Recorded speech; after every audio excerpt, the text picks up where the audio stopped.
Right, good morning, everyone. Welcome to the last lectures of this online class. Today we will talk about the Olympic sports governance. As we look at the agenda for today, so we will start with introduce some of the history of the Olympic movements and also talk about the five means governing bodies existing in the Olympic movements. In particular, we'll be focusing on the International Olympic Committee, which is the IOC. And the last part of today's class, we will talk about some of the major policy issues in the Olympic Games. Okay, to begin with, we would like to talk a little bit about the histories of the Olympic Games. So some of you might know the idea of the modern Olympic Games was adopted from the ancient Olympic Games that was held in ancient Greece between 776 BC to and 363 AD. The Pierre de Coubertin, who is the Frenchman in 19th century, he was super interested in the Olympic history. He thought, it was fascinating if we were able to organize the modern Olympic Games. And nowadays, which was similar to the ancient Olympic Games, would be kind of nice that we're able to organize a sports event. They could gather people from all around the world and being able to participate in sports. So in about 1870 to 1880, so he went to Wenlock, which is a small town in England, where they host a multi-sports events every single year. So he was trying to figure out how we are able to deliver modern sports events. And the journey to Wenlock really helped him finalize the idea how we can put all those sports events, all the different sports into one event together. So in 1894, so he invited some of his friends from all the different countries who also involved into the sports organization to have meetings in Paris. So that was also the first international Olympic meetings. And at that particular meeting, the last day, they made an announcement. They decided to create the IOC, which is the International Olympic Committee. So this is how the IOC was created in 1894. 2 years later, at that particular meeting, they also decided 2 years later they're going to organize the first modern Olympic Games. So the event was chosen to be hosted in Athens because this is where the ancient Olympic Games was hosted. So the first modern Olympic Games attract 241 athletes from 14 different nations, including the United States. However, the first modern Olympic Games, they only have a male participants. And if you watch Olympic Games nowadays, you know the top three athletes will be awarded, right? The athlete finish in the first three places will be awarded gold and silver and bronze medals, right? But the first modern Olympic Games, the athlete finish on top will be awarded silver medals and finish second place will receive bronze medals. A little bit different compared to what we have today. So the second Olympic Games that took place in Pierre de Coubertin's hometown Paris in 1900s. So this was also the first time for the modern Olympic Games to include the female participants. So with the popularities of the winter sport and IOC also decided to create the first Winter Olympic Games in 1924. So that was also hosted in France. From about 70 years, Winter Olympic and Summer Olympic has been hosted in the same year until 1986. The IOC decided to put Summer and Winter Olympic Games on separate 4-year cycles. So starting from 1994 Winter Games, Winter and Summer Games has been rotated every 2 years. So in 1960s, Paralympic Games was also been added to the schedule. So one thing you have to be noticed here is Paralympic Games is not mainly responsible for being overseen by the IOC. Paralympic Games has its own governing bodies, which is International Paralympic Committee. The textbook have one chapter to talk about International Paralympic Committee. In order to just help the promotions of the Paralympic sport, so IOC decided to let the Olympic hosting cities not just host the Olympic Games, but also host the Paralympic Games. Right. In 2010, in order to promote youth sports, the Youth Olympic Games was created. So athletes whose ages between 14 to 18 were encouraged to participate in these events. So Youth Olympic Games compared to modern Olympic Games that we watch, it's more like a festival. So they don't really have medal tables. They don't really have a very big comparisons in terms of the sports result, but they care more about how the youngster can use sports events as opportunities to promote culture and enhance understandings between different countries. So this is the brief history of the modern Olympic Games. As we look at the Olympic movement, there are 5 main governing bodies involved. So the first main governing body is IOC, which is International Olympic Committee.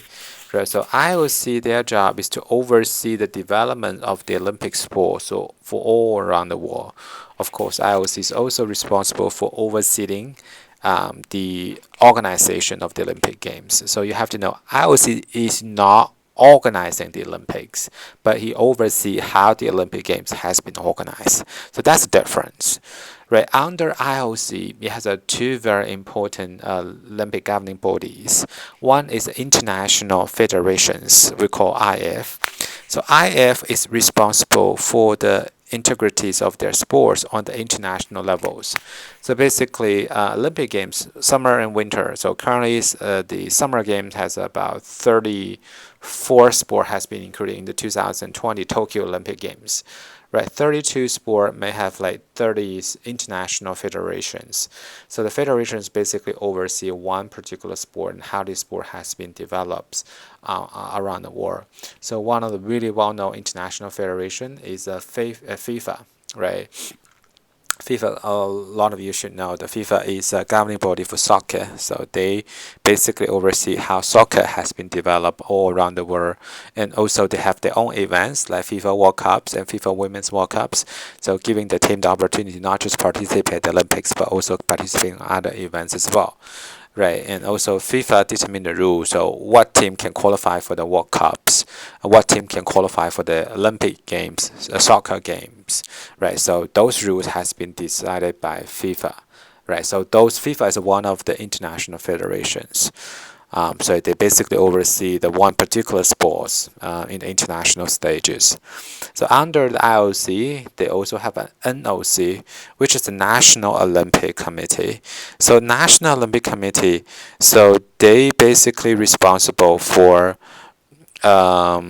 developments and promotion of the Olympic movement in that particular countries.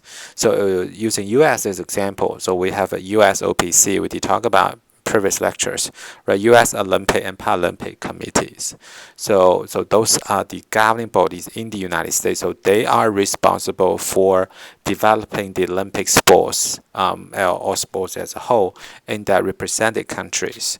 So if American athletes want to know whether I'm able to represent the Team USA to compete at the Olympic Games, so those rules are set at the NOC, National Olympic Committees, right? They also provide funding to make sure the sport has been well developed in their countries, right? So for the IF and NOC, National Olympic Committee, they also work really closely with another governing body, is the National Governing Bodies. So national governing bodies is basically overseeing one particular sports developments in one particular markets. So we talk about FIFA, we talk about U.S. Olympic Committee, right? So national governing body example is the USA Soccer. So USA Soccer is overseeing how soccer has been developed in the United States. Right. So USA Soccer is also work really closely with IF, because if US women's soccer teams want to know whether they qualify for the Olympics or qualify for the FIFA World Cups, so those rules are actually set by the IF.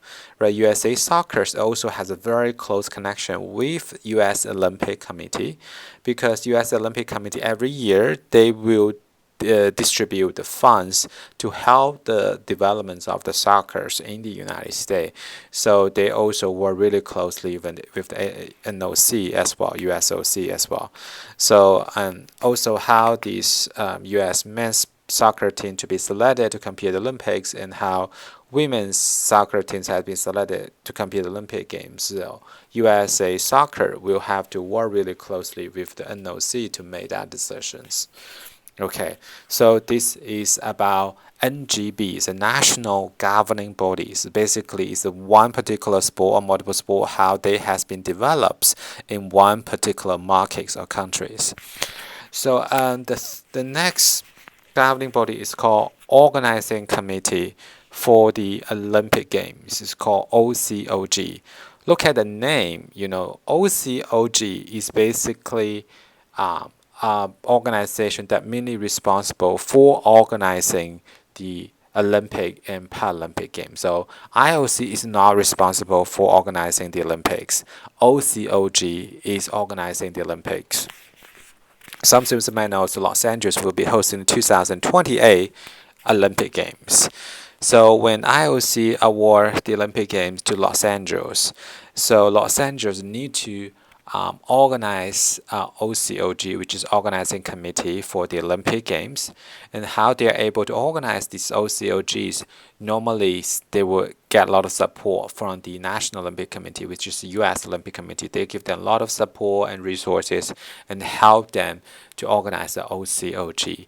So their job is basically responsible for organizing the Olympics. So they need to make sure we have enough facilities, make sure all the facility that we will be used for hosting Olympic Games will be complete before the Games. We'll make sure the transportation, we'll make sure they have an Olympic village that can accommodate athletes, and also have the media village that can accommodate media members for all around the world. So this is about 5 organizations that involve into the Olympic movements. So the most important, obviously, is IOC, which is International Olympic Committee. We did explain previously. It was founded in 1894. Right? It was a non-governmental, non-profit organization that based in Lausanne, Switzerland. So interesting thing about the IOC is the headquarters in Switzerland. So a lot of people might want to know, if you look at a lot of professional sports, international sports organization, or maybe not just sports, but also in other areas like World Trade Organization, like other international organization, they all want to choose Switzerland as the place, as the headquarters. So do you know why Switzerland has often been chosen as the place for hosting the international organizations? So there are multiple reasons, right? The first thing, some of you might know, Switzerland has been identified themselves as a permanently neutral state after, so in 18th century, so 19th century. So basically, the country is not going to involve into any war. So that's why a lot of international organizations or international federation want to choose Switzerland as the headquarters. And also, Switzerland try to keep themselves very independent, so they're not even members of the EU. So the more people will be happy to choose Switzerland, right? Because they could separate from any of the political powers. And also, in Switzerland, also using a lot of policies, like for instance, has some tax benefits if the headquarters of the international federations can be housed in that particular countries. So that's why IOC also chose Lausanne, Switzerland as the headquarters for the organization. FIFA's headquarters also in Switzerland, in Zurich.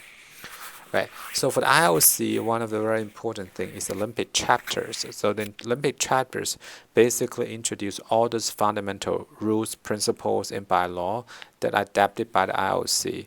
So all the time, this Olympic chapter is the most important rules that has been utilized to oversee the entire developments of the Olympic Games. So for the IOC, they indicate their missions include they're going to choose the Olympic hosting city, right? And also all the IOCs also provide equal opportunities for sports, and they also enhance the promotions in women's in sports, and they also protect these athletes and also provide some human development assistance. So IOC has more than 200 countries. A lot of them are third world countries are very less developed. IOC hope they can use a sport as a platform to provide opportunities, education opportunities, and sports opportunities in these third world countries.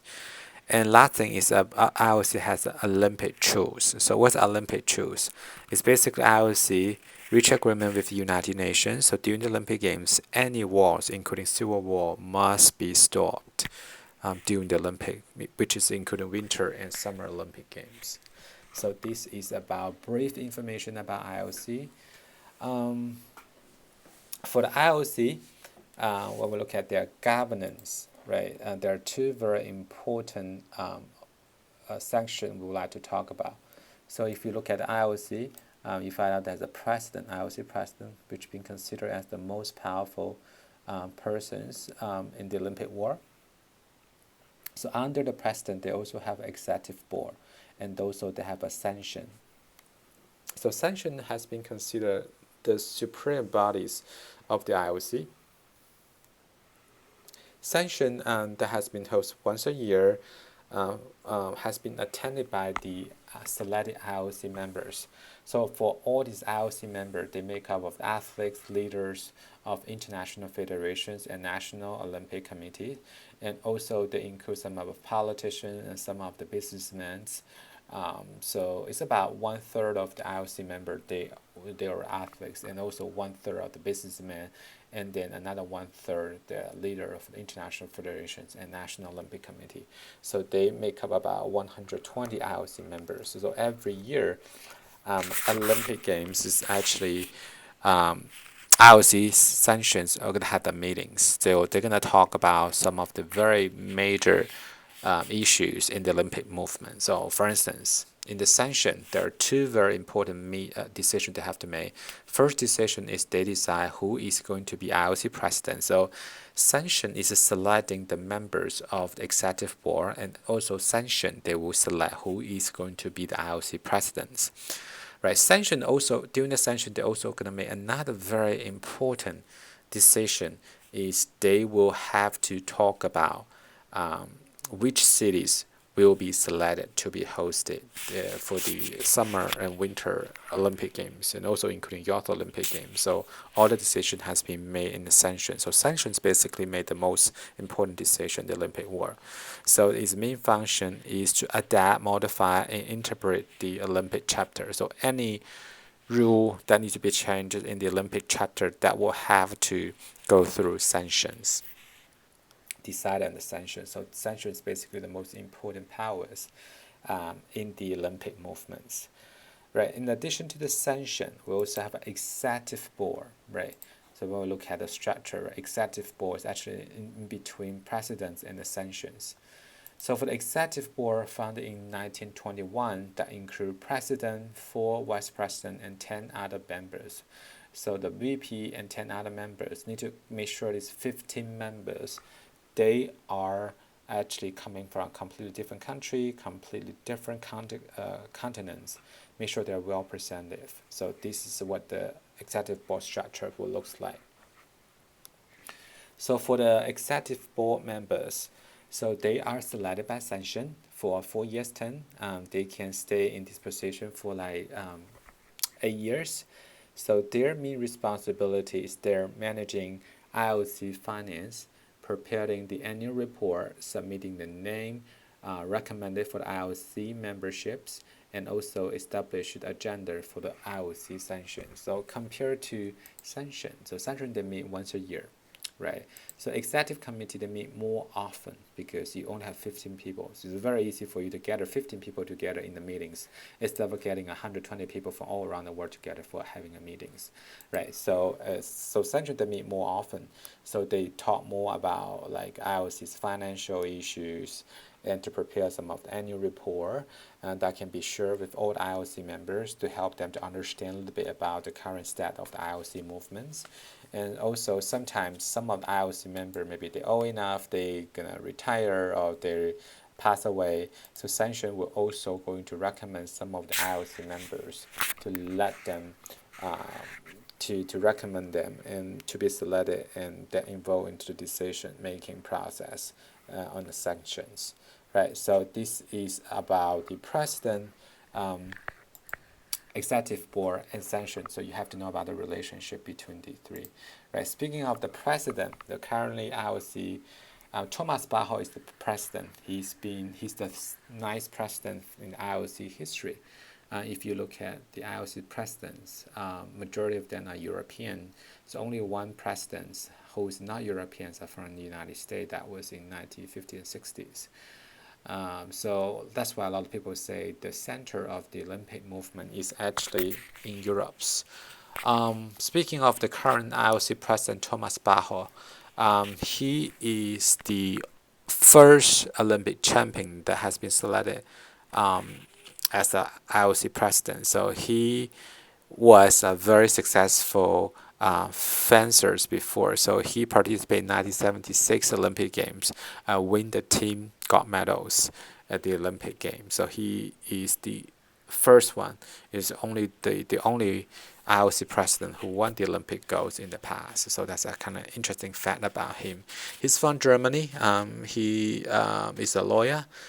He was selected in 2013. So currently he's in his second term. So he can be in this position for up to 8 years. So IOC member was select him for 4 years and he got reselected a few years ago. So now he's in his second term. So 8 years later, basically in 2021, IOC will have to select a new president that will replace of Thomas Bach. Okay, this is a little organizational structures in the IOC, right? So we have 5 different types of the governing bodies in the Olympic movements. Next one is IF, International Federation. Talk about IF, the international governing body for one or several sports throughout the world. So their job is they have the administrator one or more sports at the world level. So they have to work with the national governing body to administer such sport at the national level. They also establish eligibility rules as well. So for the IF, we talk about FIFA. We're going to talk about another 2 international federation. One is ITTF. From the logo, that looks like a truck, right? So from the logo, that's an international governing body for track and field. So for track and field, obviously they have only one sport, right? But some international federation, they oversee like 4 Olympic sport. FINA is one example. FINA, look at the logo, it's hard to tell what kind of sport the FINA is governing, right? So FINA is overseeing 4 sports: swimming, diving, synchronized swimmings, and the water polos. So for those international federations, they are not just oversee the Olympic sport, but also oversee the non-Olympic sport as well. So FINA also oversees sports like high platform diving. So basically the diver jump off the platform from 23 meters high and to the waters. So those are not Olympic sport, but also has been overseen by FINA. Right, so this is about international federation. So what you have to know is about, so their job is basically oversee the one particular sport at the international level. So they play a very important role and they set the rule to decide who can compete at the event, the Olympic Games, and also compete at the event that hosts by themselves. For instance, if you're a swimmer, right, your event is men's 100 meters freestyle. So you want to know how far could you be in order to qualify for the Olympic Games or qualify for the FINA's World Championships. So they will set the rule. So they will set the standard rule, rule A and rule B, and to decide whether the athlete can qualify for the competition or not. So that's about international federation. And the next one is called National Olympic Committee. So NOC. So NOCs are responsible for developing and protecting the Olympic movement in their representative countries.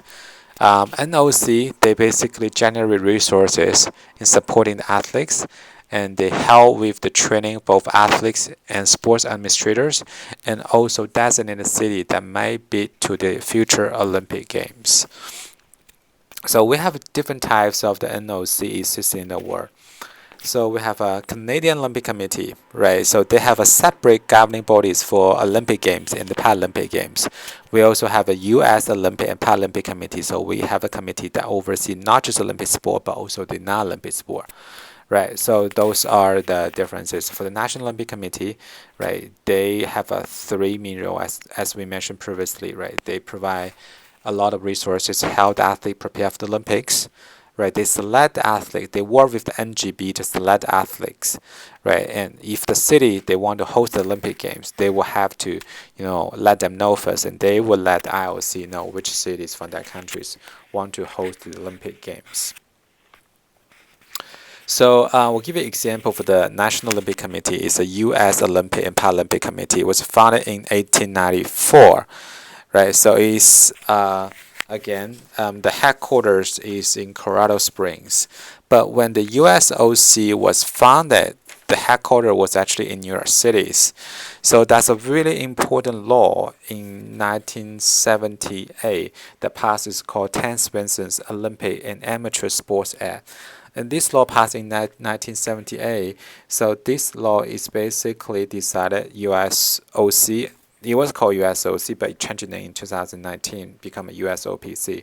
So they say basically USOPC have the rights in the United States to responsible for organizing any of the Olympic related activities. So USOPC is only organization in the United States they are able to use Olympic logos legally, right? And also able to use the Olympic logo and trademark to promote themselves in the United States, right? So this is some of the brief history about the USOPC. So USOPC basically they oversee all the national sports governing body in the United States, right? We talk about they oversee not just Olympic but also Paralympic sport, right? USOC is also responsible for organizing a team to compete at the Pan American Games, not just Olympic but also some other mega international sports events as well. So those about the role of the USOC. As we talk about headquarters in Colorado Springs, and they have the three Olympic training center. One is in Colorado Springs mainly for the summer sport. So for the swimmers, shootings and volleyball, I think they mainly train in the Colorado Springs. But for the winter sport, they mainly train in the Salt Lake City, which is another training facilities in owned by the USOPC. So U.S. Olympic movement is kind of different compared to other part of the world because federal government not contribute anything. So they do not receive any funding support from the federal government. So all the money the U.S. Olympian use for trainings in preparation for the Olympics are all coming from the sponsorships, from donations, and from the money that has been generated by the U.S. Olympic and Paralympic committees. So it's very different. Majority of the countries in the world, like if you go to Canada, you go to UK, a lot of their Olympic athletes, the money they use for training is actually coming from the federal governments. That's pretty common business models in the world, right? But in the U.S. is a little bit different. This is about USOPC. And last organization that we would like to talk about is national governing bodies, right? National governing body, we talk about they oversee the administrator of one specific sport in each country, right? So they approve and sanction the competition open to all the athletes in their countries. We're using U.S. A national governing body in the U.S. as an example. So they receive funding for the USOPC. So USOPC every year will based on their result to delegate the resources, right? So if you watch summer games, track and field and swimming and gymnastics are the three main sport. The U.S. can win a lot of medals, so they receive more fundings compared to other sports, right? So Winter Olympics, so like ski and snowboarding and speed skating and the main sport, so they receive more fundings from the U.S. OPC compared to other sports. For other sport, when the U.S. is not very good at the Olympics, like table tennis, badminton, weightlifting, so they receive much less money. So U.S. rugby's only receive less than $100,000 for 4 years' time, right? Think about those money they receive, right? For the National Olympic national governing bodies, they also set the national policy eligibility standards, and they are responsible for selecting the Olympic teams. So for the team sport and individual sport, obviously they're using very different rules. Think about if you're individual athletes, you want to compete at Olympics, represent the United States, what would be the approach that you can achieve this goal? Any students know about this? So possibly you have to participate in a tri, right? So the tri is organized by USA, like triathlete, for instance, organized by USA Track and Field. So if you participate in a tri, finish in top 3, and the time is meet the requirements set by the International Federation, and you can compete for the United States at the Olympics. I mean, although you're the best athletes in the world in that particular event, if you got injured, you miss out the try, you will not be able to compete for the Olympic Games for the USA, right? So this is the rule for the individual sport. How about for the team sport? How do they normally select the Olympic team? We're using USA basketball as example. Since 1992, USA been sending the dream team to compete at the Olympic Games. How could USA basketball team select athletes compete at the Olympics? Anyone know? Yeah, they basically assign a coach first, right? In the past, USA men's basketball team, the head coach is Coach K. Now they changed it to Popovich. So basically, they work with Popovich, and Popovich will base on his idea and his plan and select suitable players and to organize the team to compete at the Olympic Games. So this is about the national governing body. So we talk about all the different governing bodies existing in the Olympic movement. I try to give you quick reviews here, right? So for the Olympic movement, so we have the IOC, which is International Olympic Committee, right? They basically oversee the entire Olympic movement, right? Also responsible for overseeing how the Olympic Games has been organized, right? We also have International Federation. They oversee one particular sport in the world. Examples like FIFA, right? We have a National Olympic Committee. So it's like how this one particular sport how the Olympic movement has been organized in the one particular country. So example is the US OPC, right? We have a national governing body to oversee one particular sport to develop in that particular countries. For example, the USA Soccer. Right, we have the OCOG, which is Organizing Committee for the Olympic Games. They're mainly responsible for putting this Olympic Games together. So hopefully you know about these 5 different types of the Olympics governing bodies. And if you have any question, please feel free to email me and let me know about this. So this is the first part of today's class. The second part of today's class, we will talk about some of the major issues in the Olympic movement. So we talk about it later.